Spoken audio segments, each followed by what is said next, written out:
fanambarana teny mba fanasitrana fanangalana fanovatena indrindra fanovato-toetra ifanahaka tanteraka amin'izay tena anao sy tianao ahitana mitenenena Jehovah miaino ny mpanomponao amin'ny anaran'i Jesosy. Amen. Ndao tsika ity tanana mafy eo any tompo a mahazo ho toerana to. Anisan'ny zavatra tena mahafinaritra sy mahasoa ao anatin'ny fiainam-panompontsika an'Andriamanitra ary hitako hoe matery an' Jesosy isan'andro isak'izay miteny izy dia ny fiovampontsika. Inona hoe inona fiovampo? Efa nisy fotoana nyteny teto hoe rehefa namorona ny olona Andriamanitra dia fo aloha no forony voalohany, tsy lonona taony voalohany, tsy tanana tsy tongotra fa fo. Fo zany a vao miforony ianao dia fo aloha. Fa rehefa niraisinao a antsafidy ny fonao dia le namorona n'le fo voalohany lasa mangataka azy hoe mba omeo any fonao ambokinao bolana. Eritrereto le tompony indray lasa mangatakatany satria noentinao antsafidy a tao anatina fanapahan-kevitra diso ny fonao dia mandraka androany Andriamanitra tsy hoe oro-maso izy na oro-tanana na oro-tongotra, oro-fo izy, fo mampahory an'Andriamanitra.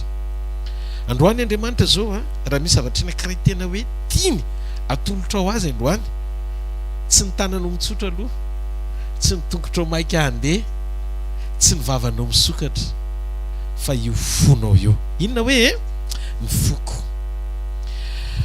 Androany a dia hizara amintsika ao anatin'ny fotoana fohy a ny asarobidiny fiovampo tena izy eo imason'Andriamanitra.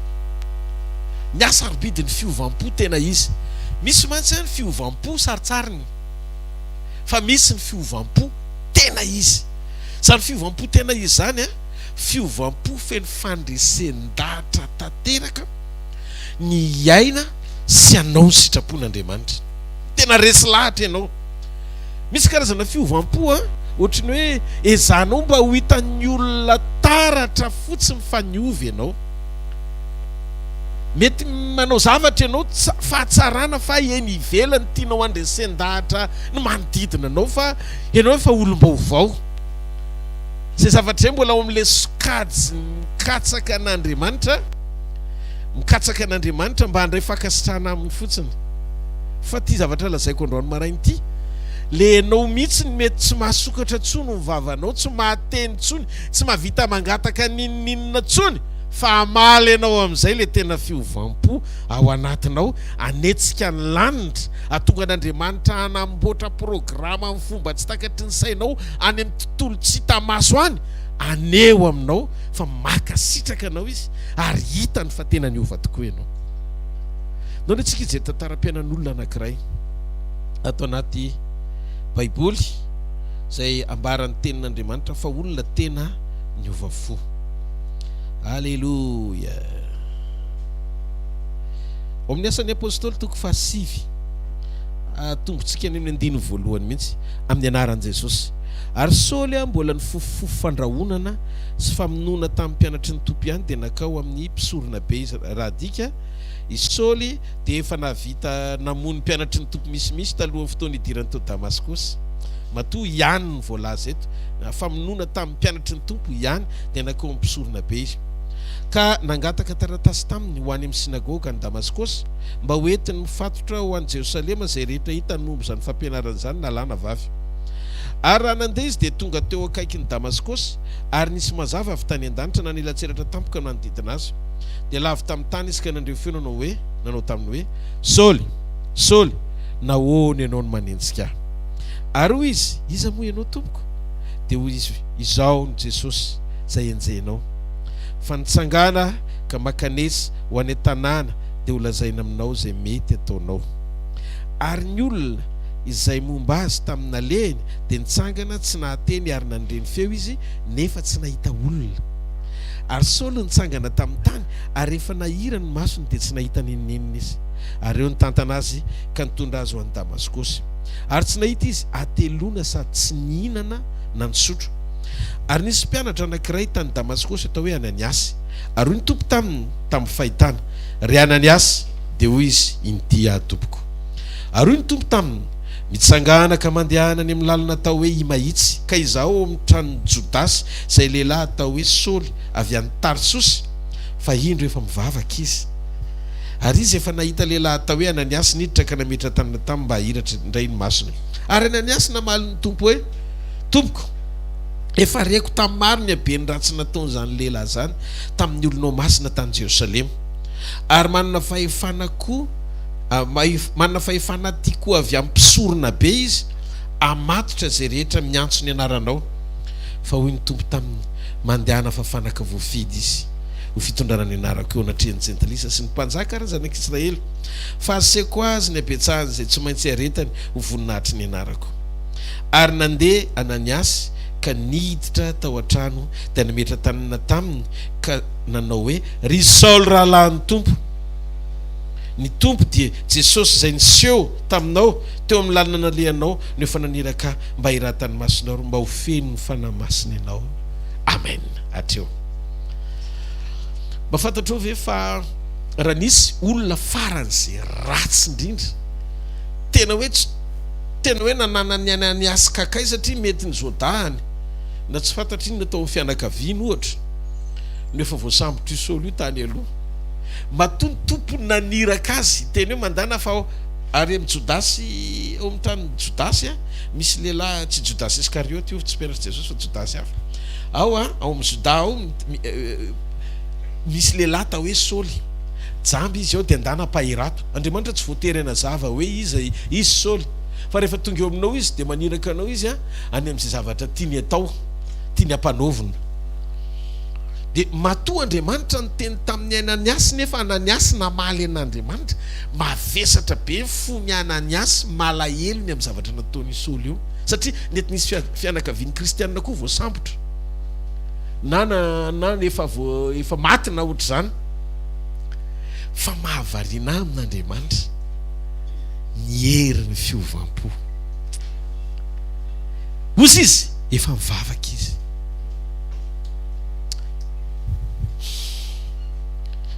Mizavatra tiako hotsapanao fa raha tena mivavaka ianao, mihaino anao Andriamanitra. Fa matoa mbola tsy mihaino anao Andriamanitra, tsy tena mbola mivavaka ianao. Fa ndao tsy kijery ny kany Saoly, fa naninona Andriamanitra na hieno ny fivavaka Saoly. Tao anaty 3 andro izy tsy nisotro na ninana, tonga dia fastinina na fifadikanina ohatran'ny somary forcé le izy, nefa nandeha tao anatin'le lalany Saoly tao réunionany tamin'i Jesosy, nandiny tena sy nivavaka ny saintsaina ary tena niantso lalina tao anatiny, tsy voatery ho renizana izy fa nisy fandresen-dahatra navesatra tao am-pony Saoly. Matoa hitan'Andriamanitra sy ren'Andriamanitra ny fivavaka Saoly, nisy fanenenana tao, nisy fifonana tao, nisy etaeta tao, nisy fiantsonan'i Jesosy tao. Amin'ny fotoana io le fiovam-po tsisy nizanizana hita, satria izy rery ny tao amin'ny Jodasy, izy rery, fa izy rery hitan'Andriamanitra, satria ny zavatra ny sarika ny fifantohan'Andriamanitra tao aminy dia ny fiovampo sy fanenenana lalina tao am-pony Saoly zay tsisy nizanizana hita, fa hitan'Andriamanitra. Dia ndao tsy ketretre tsy vitan'Andriamanitra ny angina amin'izao, fa nandeha izy nakany amin'ny Ananiasy. Andriamanitra nijoro vavolombelona ho an'ny Saoly. Andriamanitra no nijoro vavolombelona ho an'ny Saoly tany amin'ny olona zay nametrahan'Andriamanitra ny fampahiratana amin'ny masony.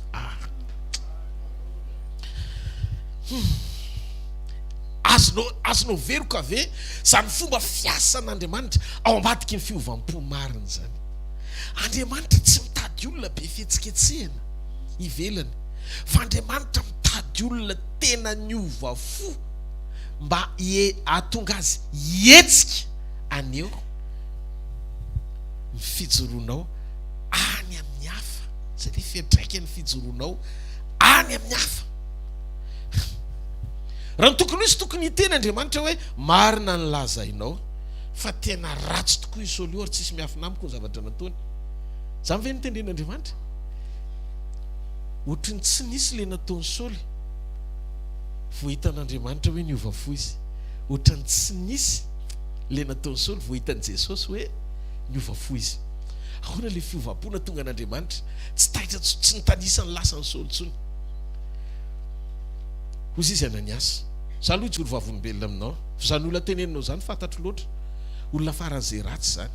Reto daholo ny zavatra nataony, ny tany sainy Ananias teo daholo ny zavatra nataony Saoly. Reto ty ny tany Jerosalema, ny olonao masina nataony ohatr'izao. Mbola piteny dia hozy Jesosy, mandehana ianao fa fanaka voafidy hitondra ny anarako izy.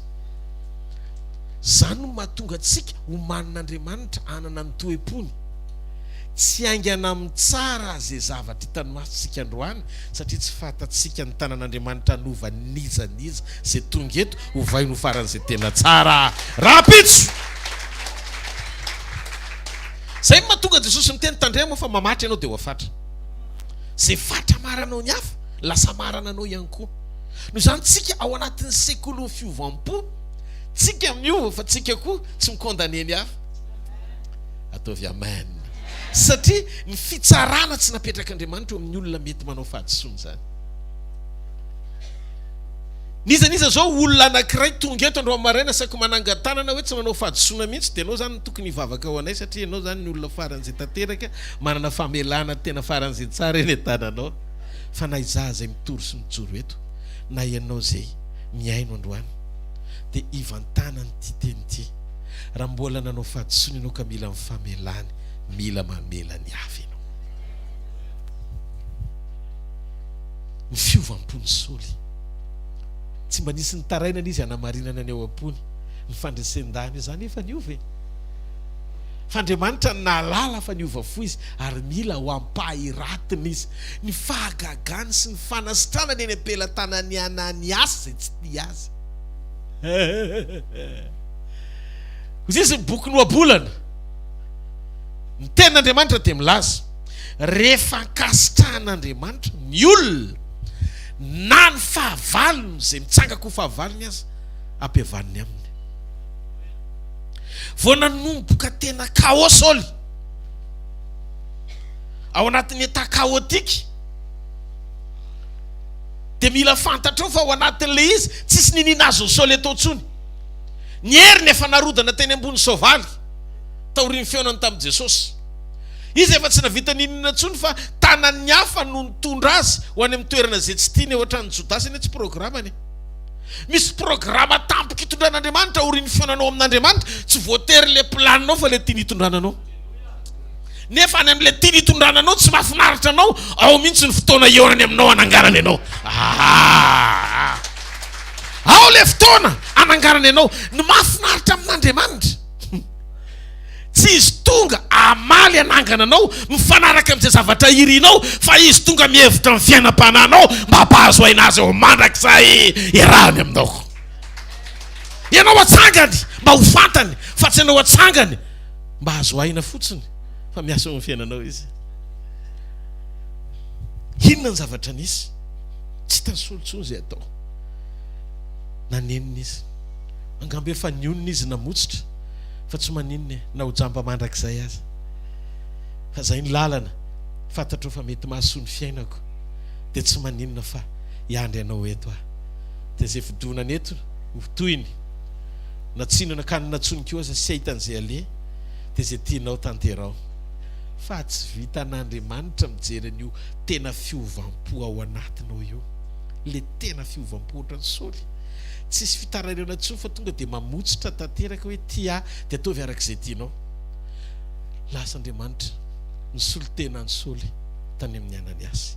Ananias, misy olona ohatr'izao adresy ohatr'izao, ary ny adresy ny olona mova fo sy miray amin'Andriamanitra manao sitrapony, tsy mila toro any amin'ny internet. Fa ny adresinao amin'ny fiovampo dia fantatry Jesosy, fantatry ny lanitra hoe atsy izy no mipetraka, atsy ny misy azy. Ny adresy tsy trano fa toepo. Ny adresy tsy trano fa toepo. Ao raha vao misy fo kely zay tena tian'Andriamanitra dia eo mandrakariva ny mason'Andriamanitra. Dia hozy izy mandany ianao any fa ao amin'ny toerana ohatr'izao, ao amin'ny Jodasy etsy ihany misy lalina atao hoe Imaitsy, dia ao amin'ny toerana io jerena fa ao le Saoly avy any Tarsisy izy. Dia izy io tsy niteny Jesosy nanenjika ny kristianina, tsy mitanisany erreur, tsy manisa eloka. Zay izy zay, tsy manisa eloka izy. Fa miadresy ny Saoly fotsiny. Fa Ananiasy mila fanazavana satria Ananiasy tsy nafantatra programa. Tsy ianao mihitsy mahafantatra ny fanovan'Andriamanitra fiainan'olona anankiray. Noho izany zay ratsy be hitanao maso omaly aza kondanina androany fa tsy anao zany. Tsy anao zany. So fotsiny ataovy amin'ny fahendrena izay zavatra sain'Andriamanitra teneninao dia samy mandray ny rehetra. Zany raha mitoreto tsisy fiangonan'i Jesosy Kristy ankahalaiko zany aroka amin'ny fitsaran'Andriamanitra no ahita. Miteny fahamarinana fotsiny dia samy mahazoazo any amin'izay azo ny andolony rehetra amin'izay fiasan'ny fanamasina amangininy tsirairay. Satria tsy azo tapenina ny vavako tsy teny fahamarinana sy nambaran'izay tena oampon'Andriamanitra ho an'ny fiangonan'ny andro farany. Ataovy amen. Tsika tsinona manana programa mihoatra no ty tamaso ty ny andro ny fampakarana antsika amin'ny fotoana iverenan'ny mpapakatra. Noho izany no manomana ny tsara indrindra mba hadio tsy misy pentina ny fitafianao. Alleluia. Na fiketronana. Dikan'izay mananantony ny rehetra ifanaitra. Tsy za ihany natao anaitra amin'izay teny pahamarinana fa na za koa azo tairina tsara matoa ny raha nanaitra. Ao ve tsika menakavy? Dia jereo ny zavatra nisy. Ino nitsangana ny Ananiasy nanonona zao momba an'io, zao momba an'io, zao momba an'io, tonga dia nitapahan'Andriamanitra mandehana. Lalaka lenao alefa zany ho fidy azy. Hitanao izy any apangany olo mofidin'Andriamanitra.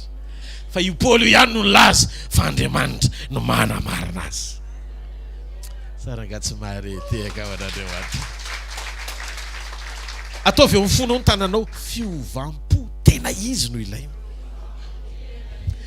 Avy tsy mila hitan'ny olona hoe, tsy atao fantatry ny olona akory, fa mivoaka ho azy vokatry ny fandresen-dahatra fa resin'i Jesosy. Io fiovampo io tsy authentique, tsy tanteraka raha tsy resin'i Jesosy ianao. Ny olona resin'i Jesosy ihany ny tena miova fo. Zany hoe resy zany tsy misy ninina azonao avy aminao intsony, fa ianao babony manaiky aneo azy. Efa lazaiko taminareo fa nisy fotoana Jakoba mifampitolona tamin'Andriamanitra. Vika amin'ny fotopen'i Jakoba mivoaka avy any. Dia nefa normalement ny olona ambony tatami, raha mba mijery nareo an'ireny lutte ireny, zay tsy tafetsika intsony eo ambany manisa efatra ny mpitsara no atao hoe resy. Na c'est vous aoriana fampitolomana hoe misy mivika anao trano ny resy. Jakoba no mivika nefa Andriamanitra tsy naninona.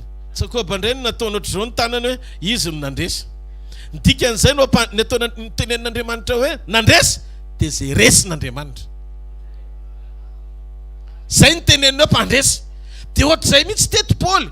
Saoly any rehefa teny ambony soavaly niona tamin'i Jesosy teo vavadin'i Damaskosy, ninjery izy aloha. Dia rehefa avy eo jamba. Dia mahatsiaro ny teny Jesosy tamin'i Petera hoe fony mbola tanora ianao dia nandeha tany amin'izay tianao. Fa rehefa antitra amin'izay ianao, zay le antim-panahy, mandeha ao anaty fitariana dia any amin'ny lalina zay tsy tianao no zay tsy voatery ho tianao no hitondrananao.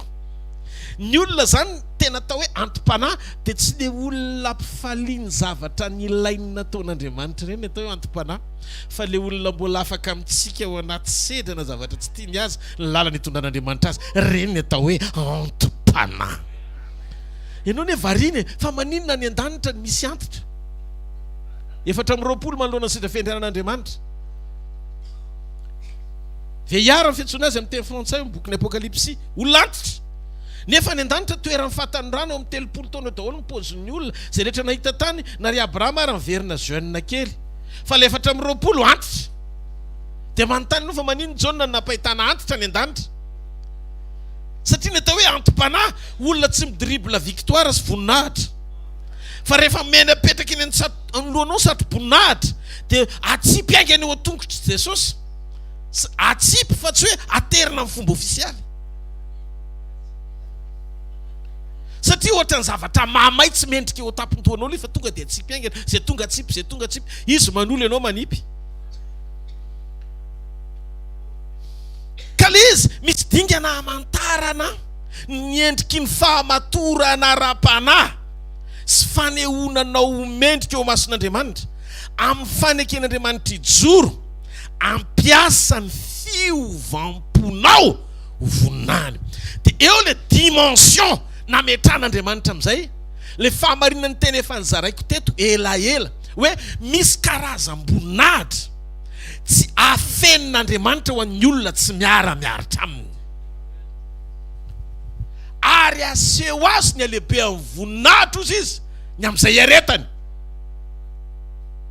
Dia io Paoly ihany nanoratra amin'ny Romana tokavana 7:10, raha zanaka dia mpandovan'Andriamanitra prailova amin'ny Kristy, raha miara-miaritra aminy amin'ny Jesosy tsika dia hiara-manam-boninahitra aminy. Noho izany io tsy le voninahitra hitantsika avy amin'ny fahasoavany vokatra izay nataony Jesosy, fa io le tombo nomen'Andriamanitra tsika rehefa hitan'Andriamanitra fa tanteraka ny fiaretantsika miaraka aminy.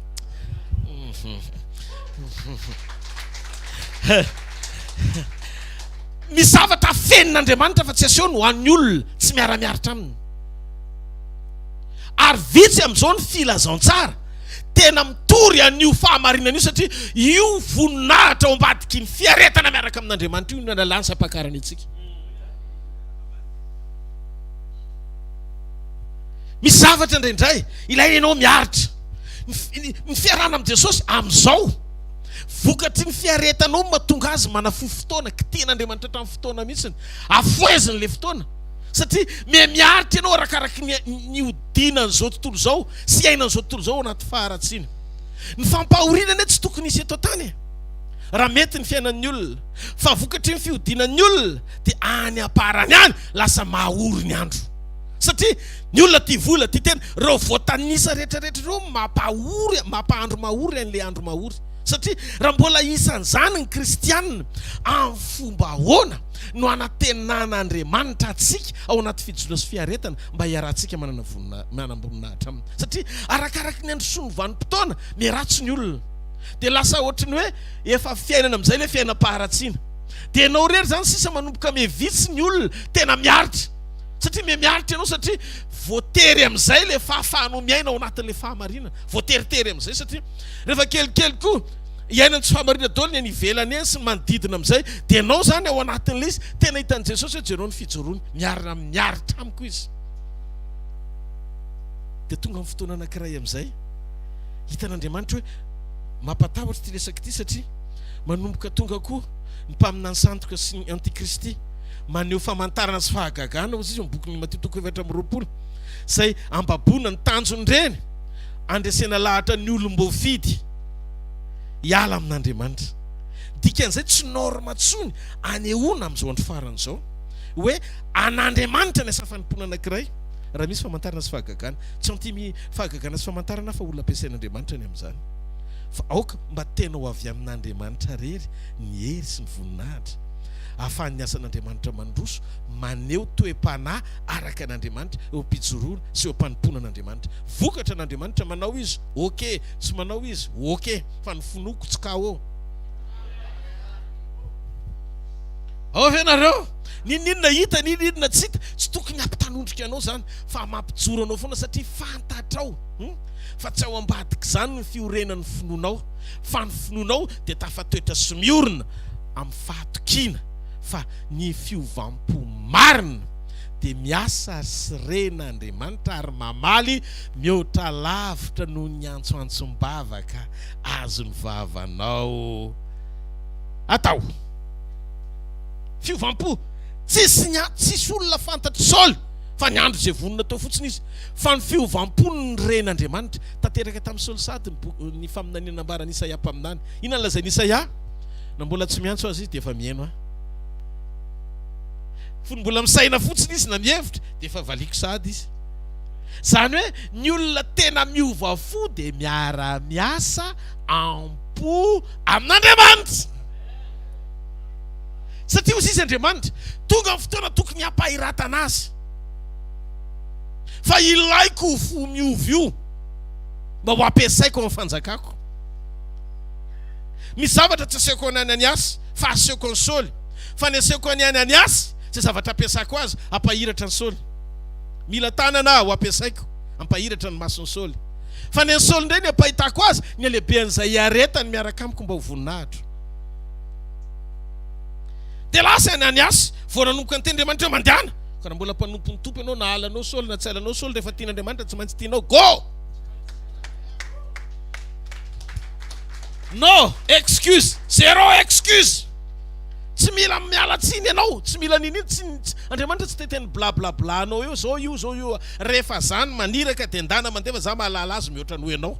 Noho izany nilako anao zay le tena vrai serviteur. Tsy hoe mandeha eny amin'izay mahafinaritra azy fa mandeha eny amin'izay ampanovin'Andriamanitra azy na tsy ekeny sainy azy. Kalizy tsy mila fanazavana hoe inona ny antony satria mahakasika mahadio souverain n'Andriamanitra zany. Fa zao fotsiny, zao ianao mandeha Ananiasy dia lasa tena andeha i Ananiasy. Zany hoe misy zavatra zany tsy takatry ny valim-bavakao fa heveran'Andriamanitra anao ry Saoly rehefa tena tanteraka amin'ny fiovam-ponao.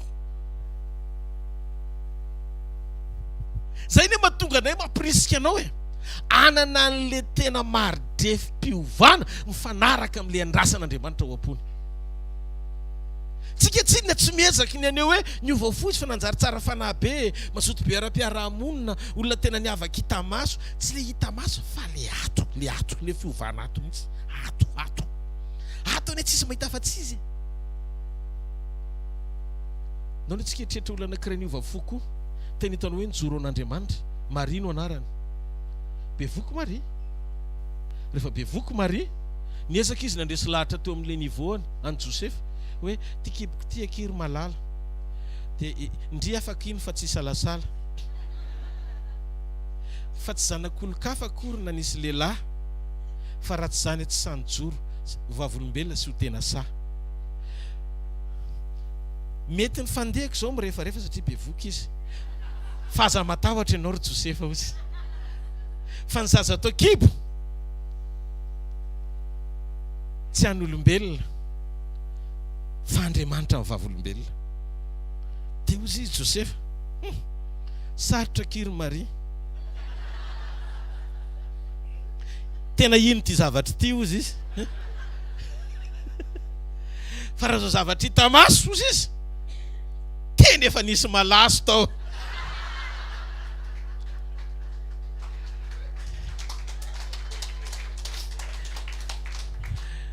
Dia nijoro amin'izay Maria. Teo izy Maria hoe ahoana nandresy lahatra ny Josefa satria Josefa nampandrafitra ara-siantifika. Tsy ny zavatra impossible zany mihitsy izy. Fa zao nakatoa Maria. Tsy niteny Maria hoe raha nanao an'izay ne Maria dia neken'Andriamanitra, raha laviny le izy antsafidy dia tonga dia nesorin'Andriamanitra. Ohatran'ny hoe tsy tany amin'indray le lalana fa niova lalан'Andriamanitra. Fa tsy niteny izy efa nanao amen, tia ankizy vavin'ny Tompo. Aoko tanteraka amiko araka izany teninao zany. Amen. Ny amen Maria efa lasa aloha tamin'ny fahatongavan'ny Josefa nijery le kibo hoe tena bevoky Maria eo amin'izay le fandresan-dahatra satria nanana fiovam-po Maria sy fanapa-kevitra ny atoko sy hijoro an'Andriamanitra hatramin'ny farany. Inona zavatra nitranga? Tonga ny fotoana ao Matteo 1:9-10 izay engany mba ho izay Andriamanitra. Amen. Oui, Matteo 1:9-10. Ary Josefa vadin'izay lehilahy marina sady tsy tahanala baraka. Jereo na le toetrany Josefa aza hitako Andriamanitra mifidy azy. Fa zao tsy zakany fotsiny le dia nikasa ametraka azy mangingina na koa raha adika par silence. Hoe andeha mangingina izy fo izy Andriamanitra le nekeny Maria tao mangingina no mangy an'i Josefa ao mangingina. misy zavatra tsy vitanao na andresy lahatra olona azy ianao ino zay zavatra lazainao sy le zavatra iainanao amin'ny fiarahanao amin'Andriamanitra. Mijoroa fotsiny dia azony ny fiovam-ponao ioronao amin'izay nolazain'Andriamanitra hatramin'ny farany. Fa na ohatra ninona na ohatra ninona mety ho karazan-javatra tiany fahavalo atao amin'ny nalanana ny fifantohanao hiala amin'izay nolazain'Andriamanitra, za tia pahery anao ao anatiny ty teny fahamarinana ty enoy velona ny Andriamanitra ao. Ny anjaranao mijoro tsara fotsiny hoe inona ny lazainy dia mitoetro mahatoky amin'izay fanambarany hatramin'ny farany. Fa raha mbola izy koa ny farany aza velo foana amin'ny fanantenanao. Fa ny fiafarany io fijoroany io fiovam-po io tsy maintsy victoire ho an'Andriamanitra sy ny fanjakany. Ary ianao tsy ho afa-baraka mandrakizay zany. Raha velona koa Jehova tompony maro, asio teka ho an'Andriamanitra. Halleluja. Zany mahatonga antsika arakaraky ny tombonao ao anatin'ny sekoly fatakarana. Ny zavatra tena ho ampon'Andriamanitra ho anao iainanao dia manomboka mihena ny fatra ny fanahiana ao anatinao ka tianao andolena edivanao amam-bavaka eo anatreny. Fa mitombo ny fatra ny fahatokianao azy ampipololotra fisaorana mihoatra noho ny fitarainana eo am-bavanao. Zany mahatonga ny Jesosy miatika fasany Lazarosy. Tsy hoe nitomany izy satria sarotra ny anangana Lazarosy, fa nisaotra izy satria reny dia efa niaino azy Andriamanitra mialohan'ny fotoana hiatrehany a Lazarosy hatsangana. Saotranao araiko, fa efa niaino ahy ianao. Le fiainona tsy amin'ny fotoana hiatrehana problème. Zany mahatonga antsika tsy hoe rehefa ao anaty ady ianao vao hifampitady ampinoana, fa efa nino ianao vao niatrikady anovany zavamisy hifanaraka amin'izay ianona. Satria ny finoana tsy ianao fa ny Jesosy, ary tsy ianao koa no anefa n'ilay izy fa izy ihany. Tsisy ilana fanahiana ao anatin'ilay izy fa ny toe-po fotsiny tehirizy tsara. Aza velo potika ny ao anatinao hevitra zavatra tsy tokony heverina na isaina zavatra tsy tokony hosaina. Ao anatin'ilay ady tandremo vava sao dia manozona amin'izay zavatra hitany maso. Misy zavatra kena raisy fotsiny responsabilité anao mifanandrify amin'izay zavatra tokony anitsinao an'izay tokony ho ahitsy. Fa zao apetrao amin'i Jesosy amin'izay ny zavatra rehetra, fa ianao tsy mahavita an'io izy zany. Assurao fotsiny fijoroanao, fa raha mino ianao tsy ianao ihany novonjaina fa ianao sy ny ankonanao ny dikan'izay misy impact amin'ny ankonanao ny finoanao. Apetrao tsara ilay finoana ho amin'Andriamanitra rehetra. Misy fotoana ilay izy ohatrany tsy dia mahafinaritra anao loatra ny zavatra hita maso, ohatrany tsy mampirahiry zany, fa ohatrany mitady ohatrany amalakiry zany ianao eny an-dalana. Fa zao focus foana ao amin'ny tenin'Andriamanitra. Aza velo hitodika mihitsy mpanjiny Jesosy. Ianao Jesosy, ianao rery mandrakizay. Halleluja. Ianao lefa hatramin'ny taloha indrindra mbola ianao androany ny fifantohako ary ianao mandrakizay. Tsy mampaninona fa ny fijoroan'ny Saoly nahatonga an'Andriamanitra naniraka Ananiasy. Saoly tsy nitaraina hoe roviana voahiratra, ety ve zany? Fa ahoana ary ty zavatra mitrangy ty? Very hevitra Saoly. Izy ara tsy nanam-po hoe kay le Jesosy ny Kristianina kay velona. Teo izy voananenina nieritreritra fa le Andriamanitra ny Kristianina maty fa tsy velona. Kanjo teny an-dalany Damaskosy niseho ny vavolombelona. Zany eritreritra fa ny tsara indrindra dia ny an-danitra amin'izay verako azy le efa mira-piratana, fa tsy hoe ny Kristianina zany no mamiratra. Kanjony efa rako ty raha tokony handeha tongotra dia zao fa nisy ny tatana. Ho aiza no ale? Ory Damaskosy io. Tena tsy tokony niditra taty fa toerana tsy tokony alehako taty. Midikany hoe ao Damaskosy misy an'ilay lalana tao hoe i mahitsy dia maneho an'i Jesosy eo ankavanany iray eo amin'ny droite du Père. Mahitsy eo amin'ny droite du Père, eo amin'ny lalana i mahitsy izy eo ankavanany, zay izy eo ankavanany iray. Feno fepetra ao anatina profesia na faminaniana Zany hoe le toerana misy any Saoly mihitsiny eo amin'le toerana tokony hiovany, satria Jesosy Kristy eo ankavanana ny ray nidina nitsena azy teo am-bavahady hidirana ao an-tanàna. Misy vavahady anankiray zay iandrasan'Andriamanitra anao, mety efa kion-dalana le izy, ary anatin'le kion-dalana ilaina ny fahajambanao, satria izy sady mahay mampahiratra ny jamba, mahay mampajamba ny mahiratra. Satria tsy ilaina ny fahiratana raha tsy ho amin'ny fanjakana, fa raha fampahiratana nanaovanao an'izay tianao, zany mahatonga an'io maso dia mbola mahiratra. Aza jerevana pornografia, aza jerevana filifily madaly reny, aza jerevana zavatra tsy tokony mampahomby, satria mba miotombony le nanome an'le fampahiratana. Fa betsaka ny tianana an'io efa mivoadyboady any ambadika any, fa na jambatra any am-boaka na jamba fa 4 taona zay mba mila maso amakiana baiboly. Tsy anao ve alaina any aminao izy raha ohatra ka tsy mety dia omena an'le mba tokony hamaky baiboly.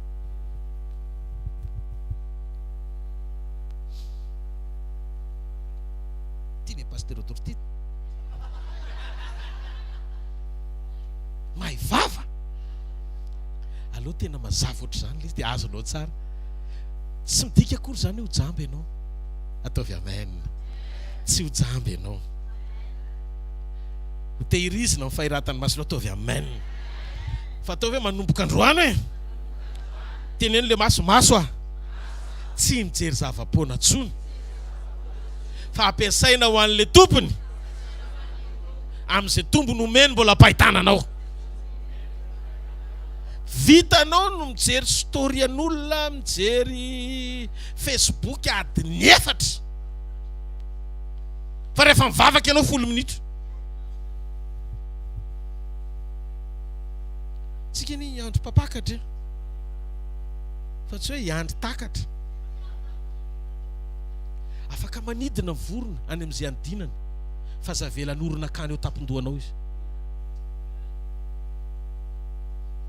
Azavelan'ny orona kany eo tampon-dohanao izy. Atao fantatrao fotsiny ty fahamarinany ty: ny Andriamanitro tia, ny Andriamanitro ny hevitra, ny Andriamanitro ny asa eo amin'ny fiainako, ny Andriamanitro misaina, ny Andriamanitro tena mamaky an'Andriamanitro mizoa ny faran'izao, kitiany hatramin'ny fotoana mihitsy mba ho voatahiry ny olom-boafidy.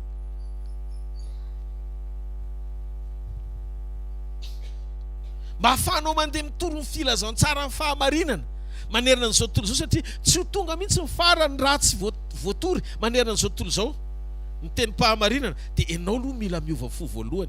Tsika eny tsy tokony hainga andeha naiza izany mihitsy aloha, raha tsy manam-pahatsapana ny fiovam-po ato anatintsika ho tena avy amin'Andriamanitra marina. Io fiovam-po io no andrasan'Andriamanitra amin'ny olombelona rehetra. Tena nandeha fotsiny tsotro, tena zany amin'ny mahafinaritra fa tena latsaka ny ranomasoko. Ndreza ny dada malaly maintsy an'Andriamanitra Jesosy io, ndreza ny toetrany. Ny olona rehetra sorena amin'ny Saoly daholo, na Ananias grand apôtre aza izay hovangina fampiasaina miracle ampahiratra jamba, nandatsy ho any. Za tsy ho any izy fa olona ohatr'izao io. Fa jereo anie hitan'Andriamanitra daholo zany le nataony ireny, ireo ny olona victime tany amin'ny lasa talohan'ny fiovam-pony ireny. Hitan'Andriamanitra daholo, fa jamais Andriamanitra nitanisan'le izy tamin'ny Ananias. Na hoe tena marina tokoa zany, satria amin'Andriamanitra mitoetra foana ny fitiavany ianao, ahitany ianao eo amin'le fotoana teny hovanao fo, ho sarobidy mihoatra aminy no izay rehetra nataonao tany amin'ny lasa. Zany io Andriamanitra ivavahadtsika io.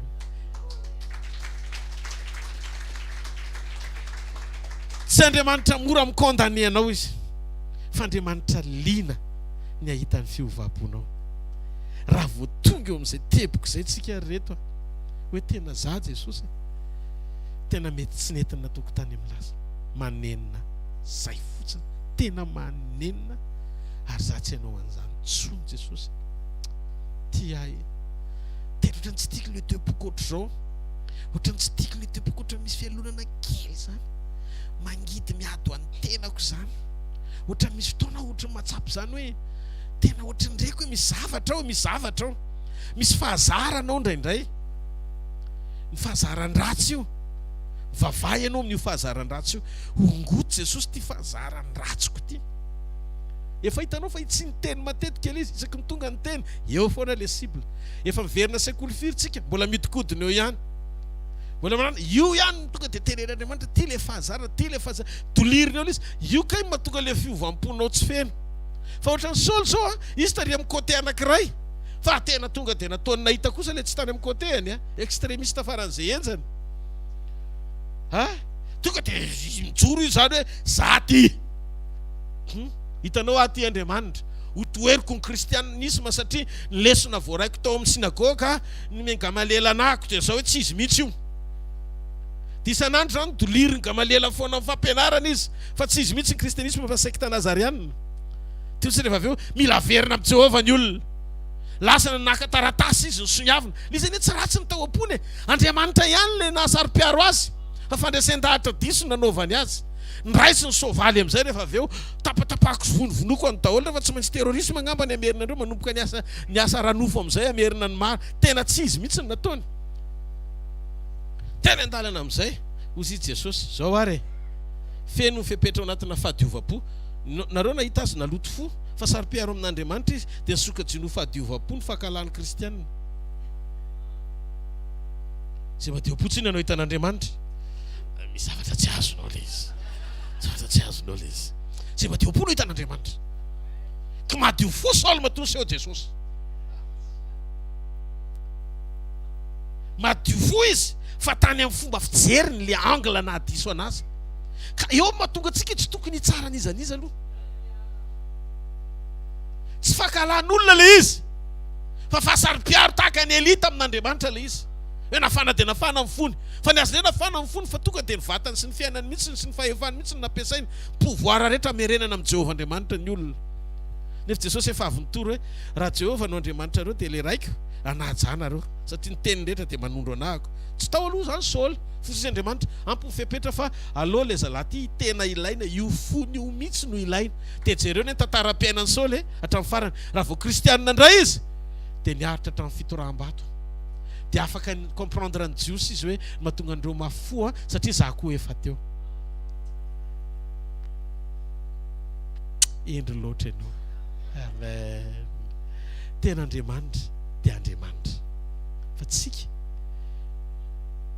mila miaina fiovam-po tena izy misy zavatra tsy vita amin'ny vavanao mangataka azy fa manetsika an'Andriamanitra anao zavatra mihoatra noho izay zavatra azo ny vavanao angatahana ny fiovam-ponao tena izy eo io mason'Andriamanitra vita ny fiovam-pony Saoly nanetsika ny tanan'Andriamanitra niraka anany asa ijery ny adresy zay mbola tsy fantany fa tsy hoe kory aiza moa nahitany hoe adresy ny anina mba jereo kely ry zalahy ianina tsisy resaka antso sy appel ntsony satria na zany miracle ampahiratra jambo zany ara tsy fantatry ny judaïsme tamin'izany kristianisme no nampiasana tamin'izany zay niaraka tamin'i Jesosy no zany tsy manana contact any amin'ny camp adve mihitsy izy satria sokajiana mbola ho adversairany na tonga azy jamba ny kristianisme fa zao ny Andriamanitra ny kristianina velona vao niova fona Saoly ratsy tsy misy nizaniza azy fantatra mba novany tantara-piainany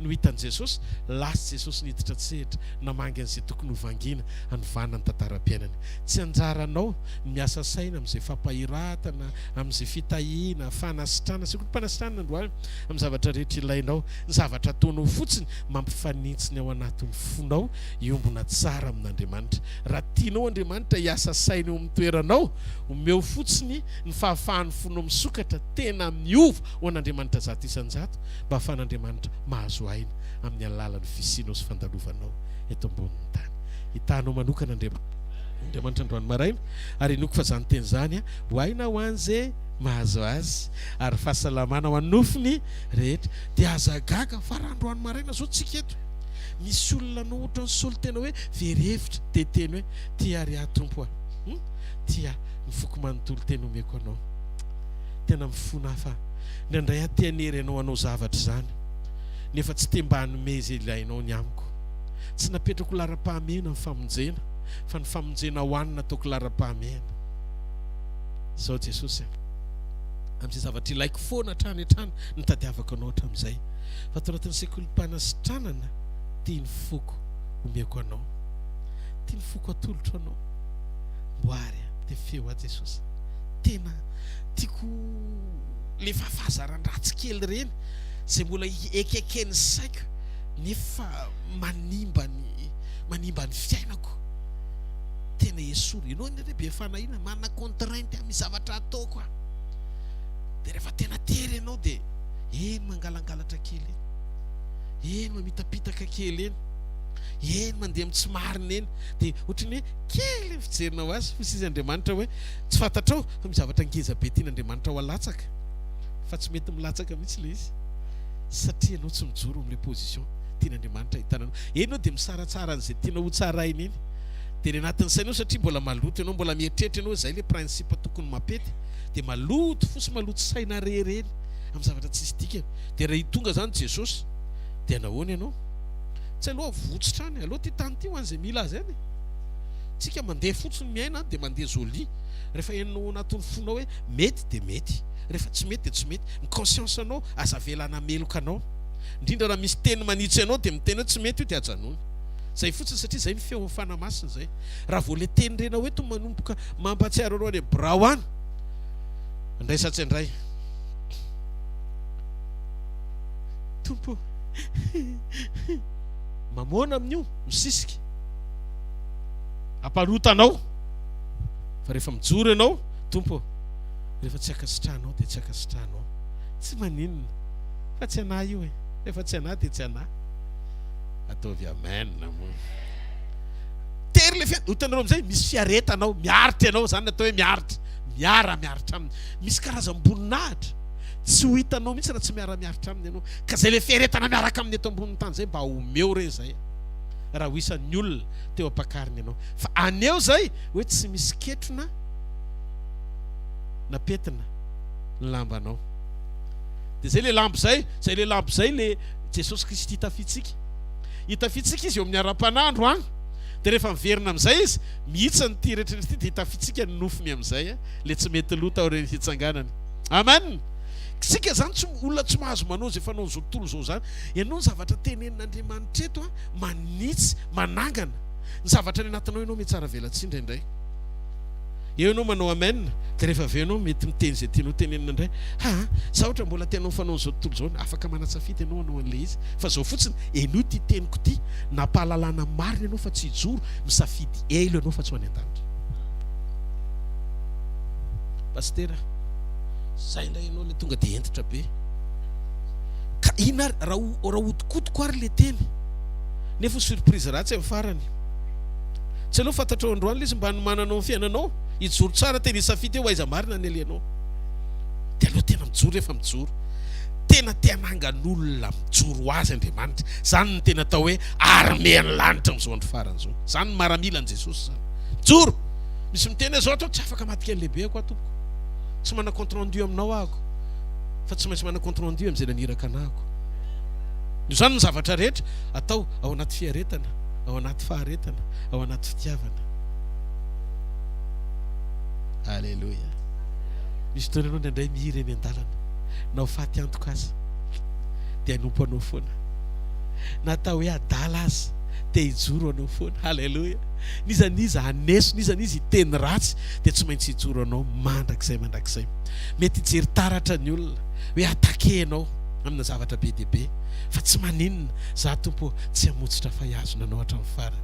Mety misy zioka indraindray mitranga tena renao mihitsy mavesatra ao anatin'ny fonao. Mety misy ranomaso fa ny ranomaso androany tsy midika farisena rapitso. Ny ranomaso androany miatrikaty ianao mety vo dia mandoalika ianao. Tsy maninona e. Halleluja. Zao tsy avelako andravany fandrotsoko zany tsy ho ao amin'ny tomboky satria efa maty ho ahy izy. Rapitso isy ranomaso tsy maintsy hifarana. Rapitso isy fampakarana tsy maintsy hitranga. Rapitso misy fanorenana tsy maintsy ho ataony. Rapitso tsy maintsy misy fahagagana vao manao apony ho an'le tena zanany miaina ao anaty fahadiovam-po. Tsy tadidio fa tsy ny zavatra rehetra ny voafenao amam-bavaka. Ny zavatra tsy vita mivavaka ao fa amalian'Andriamanitra anao satria tia azy ianao. Fa zay rehetra mbola tsy hitany maso na ndenesy ny sofina na niditra tao am-po nizanizy nefa nomanin'Andriamanitra ho an'izy ho an'izay tia azy. Atsangany an-tanan'izay tian'Andriamanitra ary. Atsangany eo amin'ny toerana misy anao dao tsy kivavaka. Raha io misaotra anao zay androany. Misaotra ny amin'ny teny fiainana androany manaitra anay. joro fahafenonana tsy maninona mety mbola tsy hitanay mifahagaganay mbola mety tsy ainanay zay zavatra nangatanay nefa nirinay mba ho tanterahanao eo amin'ny fiainanay fa zay kosa anomana ny fonay iombona siray tanteraka aminao anao ny sitraponao anapa-kevitra zay ho anao mandra-pialanay eto ambonin'ny tany neto zay Andriamanitra miombona eto zay rehetrarehetra miara-mampiasa ny fokelinay eto anatrehanao sokafanay ny fonay atolotray tanteraka ho anao Jesosy atolotray tanteraka ho anao fonay anjaka ho fonay Jesosy mba ho fo tena marina tsisy fiatsaram-belatsia eo anatrehanao fa fo madio fo tena tianao fo tena tia ny fanjakanao fo tena anao ny sitraponao zany fo zany metinay niatrika anao androany rehetra zay tonga mijoro eto anatrehanao tsy teny zay hoe kasio ny fiainanay fiainao mahalala ny ao anatin'ny fonay tsirairay avy dia oka ny tananao hitsotra hijery ny zanakao rehetra ampio eny an-dalana eny izy raha mbola ho ampony Andriamanitra ny androso dia fantatry fianao koa hanosika azy ho mianjara voateny satria raha misy ny olona tena manatenana indrindra dia ianao Jesosy ary zany fanantenanao zany mbola tsy nalanindringananay fa natohinana zavatra rehetra niainanay sy niodinanay teo anatrehanao dia mbola mijoro mandrakariva ianao miteny hoe zanako ianao zano miteraka anao androany le ray tsy mba mitanisa eloka tsy mba miteny hoe ary le nataonao tamin'izao tena mafy tamiko na dia mafy aminao azy fa raha vao miova fotsiny zay dia hitanao hoe lavitreny hoe manenina dia miondrika tsy mahatraka dia anao mampitraka ny sokanay dia mijery ny masonay dia teteny aminay ianao hoe zao tadidio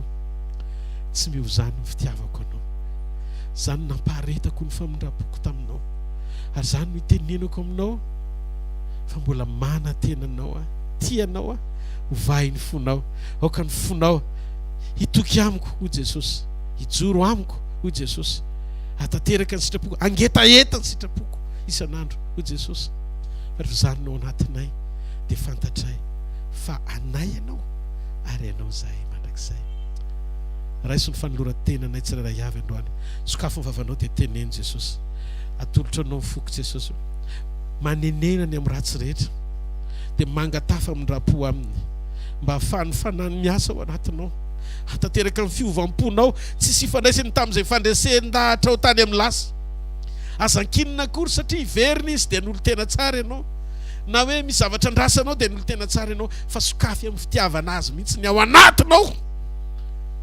satria ianao ny fantohan'ny fony sy ny fitiavany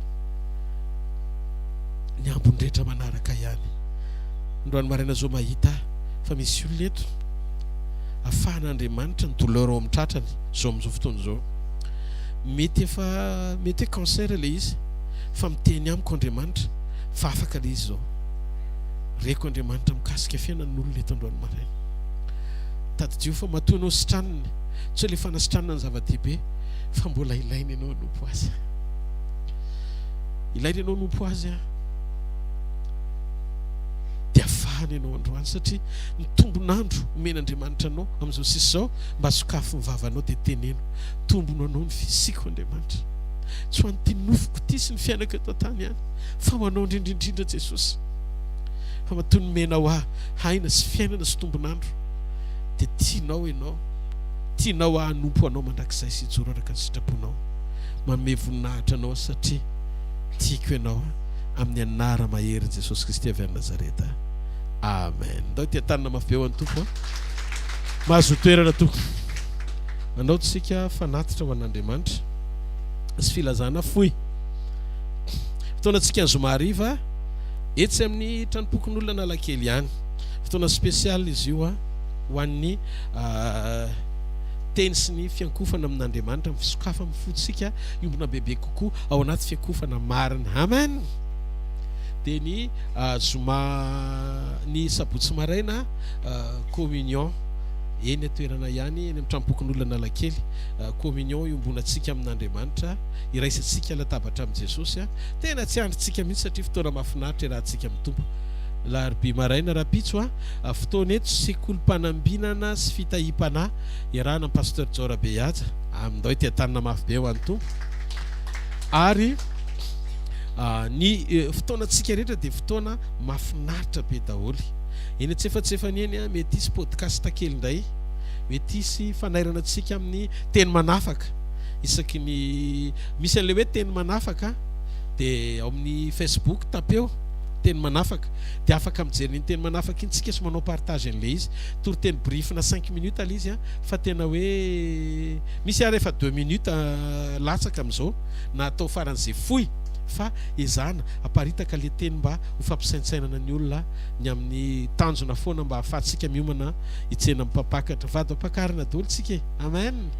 Vado ampakarina tsika tsy maintsy miomana satria ny apakatra antsika efa miomana rehefa eo ambaravarana izy.